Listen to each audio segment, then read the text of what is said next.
Alors dans cet exercice, on va reprendre donc cet exercice où on nous demandait de trouver les abscisses des points A, B, C, D, etc.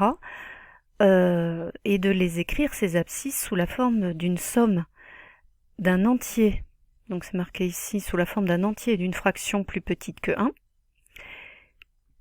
ou sous la forme d'un nombre sous la forme d'une fraction. Voilà. Ou éventuellement d'un nombre entier quand ça tombait bien. Alors pour d'abord, la première chose qu'on va trouver, c'est donc cette somme d'un entier et d'une fraction plus petite que 1. Et pour trouver cette somme, eh bien on va regarder pour l'abscisse de A où se trouve ce point A.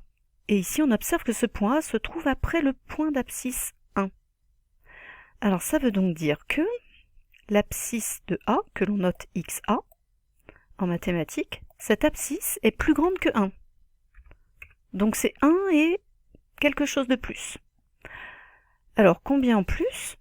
Eh bien en fait il faut regarder à quel trait, au combientième de trait après le 1 se trouve le A. Et là le A se trouve au deuxième trait après 1.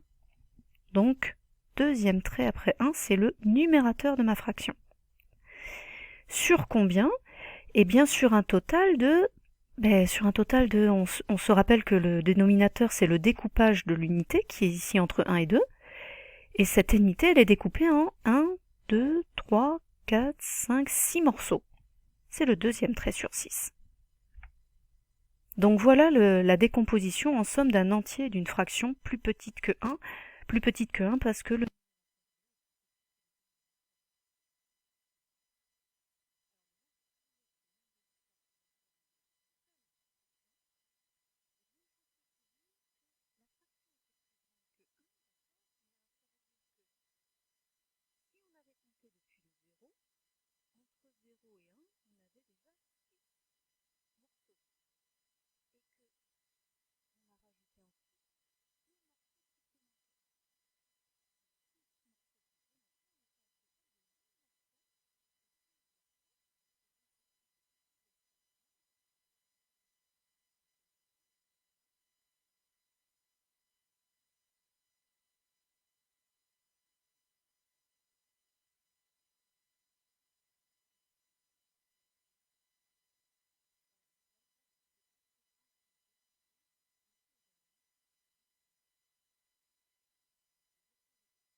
Si on veut ce résultat sous la forme d'une seule fraction, eh bien on se rappelle que on doit compter depuis l'abscisse se compte depuis le 0 et que depuis le 0 jusqu'à 2, on a deux unités, c'est-à-dire deux unités qui comportent chacune 6 petits espaces. C'est-à-dire 2 fois 6, on a 12 espaces, 12 intervalles. Plus celui qui était ici pour arriver jusqu'au point B, on a donc 13 espaces. Et ces espaces, ce sont ces petits espaces-là, c'est-à-dire des découpages en 6. On a donc 13 sixièmes. Donc l'abscisse de V, c'est 2 plus 1 sixième, qui s'écrit aussi 13 sixièmes.